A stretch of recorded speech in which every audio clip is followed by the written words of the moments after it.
Hello again, friends. Today we get a review of a really big boy. It's Kingpin from the Spider-Man retro wave of Marvel Legends. First thing you notice with this Kingpin figure, friends, is that unlike the other figures in the retro wave so far, he seems to be pretty accurate to his 90s vintage counterpart, both from the 90s Spider-Man cartoon and its toy line. Although, in both that old cartoon and toy line, he actually had gray pants, and this blue, neckerchief thing was actually purple on a black shirt. But in terms of the sculpt, they got it pretty spot on. The only real difference is, he's got an open jacket, whereas in the old toy line, he had his jacket closed, and he usually kept his jacket, buttoned closed in the cartoon, too. But the colors seem to be based on more like comic book, which is fine with me, but generally this is how I remember him being from the cartoon, so I actually feel like this is a more retro release. And the second thing you notice is the face.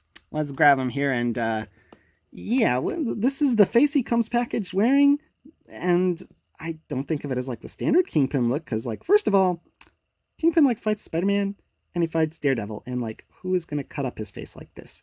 Right? But I mean, Kingpin does fight, so I can see him getting a shiner and getting bruises and stuff, and I like the angry expression, but who would cut up his face so much? Maybe Elektra, I guess. I guess Elektra would do that, but either way, this is not the standard face I think Kingpin wearing. This is more the standard face when I kind of think of Kingpin, and I think we'll start talking about the sculpt on it. I love the little eyebrows, how they're raised and stuff. I mean, I like the damage on the battle damage head too, but we'll talk about that as accessories, because, in my point of view, even though this was the alternate head he came packaged with, this is the actual alternate head, so I mean, whatever. But I like the little folds on the ascot.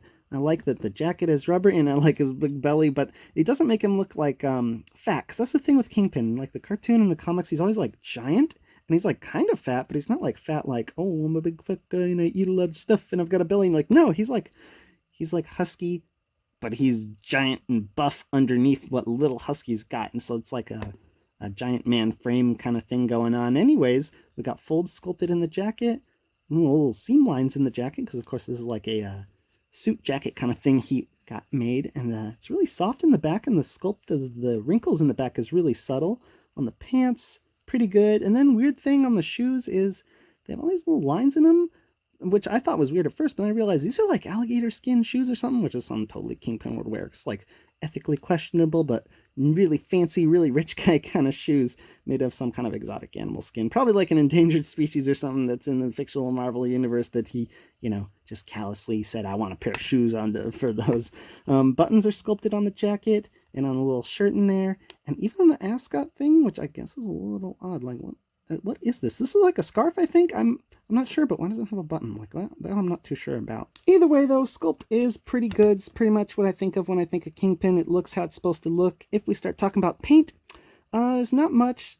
The blue in his eyes is pretty clean. The eyebrows are pretty clean. That's all he's got on the head. The suit, it's just white, except for one little detail, which isn't on the classic comic book artwork that he's always in when he's wearing these colors, but it is in the 90s cartoon and its toy line, which is a little, it's not a napkin, it's a, what do you call them, a handkerchief kind of thing that's folded up in there. I guess handkerchief, I don't know. Looked a little more purple to me in the cartoon, but I mean, this is close enough. It's a maroon color, and yep, these are his comic book colors. Orange shirt, painted the buttons black, which is nice, and this blue little scarf thing folded up in there. And like I said, the fact they painted that button, which I don't even understand why it is a button there. I mean, maybe someone could explain it to me. I'm sure Kingpin, is a fancy dresser. I'm sure it makes sense to him, but it doesn't make too much sense to me why you'd have a button on a scarf that's clearly folded in on itself and tucked underneath the shirt. So what's the button for? I don't understand. But what I really don't understand is why Hasbro went into the trouble of painting that when they didn't paint these buttons. These buttons are always closed on the 90s cartoon and toy line, and then they're gold. So I mean, it would have been nice if they were gold, even if the jacket's not closed, because I guess they were using this jacket from some other figure probably, so they didn't want to do it closed, even though Kingpin's totally the kind of guy who'd be fancy and would be presentable and would close his jacket. I don't really see him like this too often, except when he's fighting, which I guess explains why he came packaged wearing this head, but I digress. Pants are just purple, no paint on them really, and then the shoes, I feel like we could have used some paint on the laces, but that's probably it. Laces and buttons, but other than that, the paint is pretty spot on. Nothing to say about slop, really. I mean, maybe that looks a little bit fuzzy on the handkerchief thing there. I'm always blanking on that word, but for the most part, paint's a-okay. For articulation, Kingpin has a ball joint head that's on a hinge, can go so far back, so far forward. The sculpt on the neckerchief part kind of blocks his double chin there, but he can spin all the way around, of course.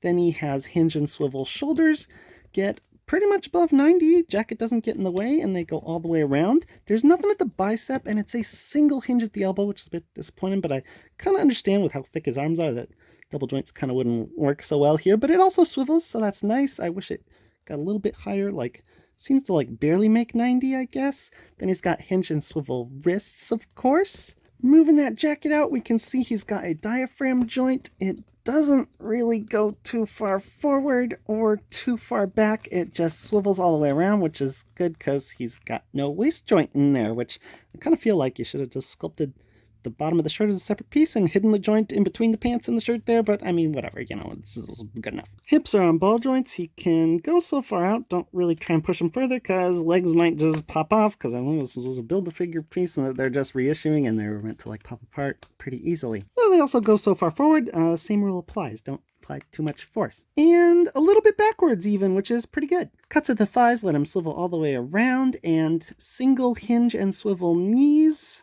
Don't make it to 90, but, and I guess that could be a bit better, but that's what they are. Feet are probably the worst, though. They appear to be on hinge and pivot, Marvel Legends style joints, but like, the sculpt of the pants means like this is the total amount of their range and also the total amount of their hinge. So, I mean, you can swivel them pretty well, I guess, but that could be way better. I mean, articulation's kind of limited. He's such a big, bulky guy. I kind of understand it, but what we got in the torso and the head and the arms is pretty good. Knees and the feet could have been a lot better, I think. Kingpin, of course, came on an oversized card back, and it's like really oversized. Like here's the normal Mysterio one, and like, yeah, it's just bigger than it in every way, but I mean, he's a big boy, so he gets it. And unlike all the other figures in the Retro Wave, this artwork over here appears to be a recreation from the 90s toy line artwork, just like recolored to more accurately reflect the colors of the figure. But like you notice, the art has like the jacket clothes in the figure. It doesn't, so that's very telling that it's a recreation. On the back, we get other figures in the wave, and I don't think Kingpin like comes with the standard releases that you find at like retailers. I only found them at GameStop anyways. They got the same little graphic to replace his alternate heads there. Same piece of art we saw on the front there, and Spider-Man Animated Series logo, of course. I think that pretty much covers it for packaging. Let's open this big boy up.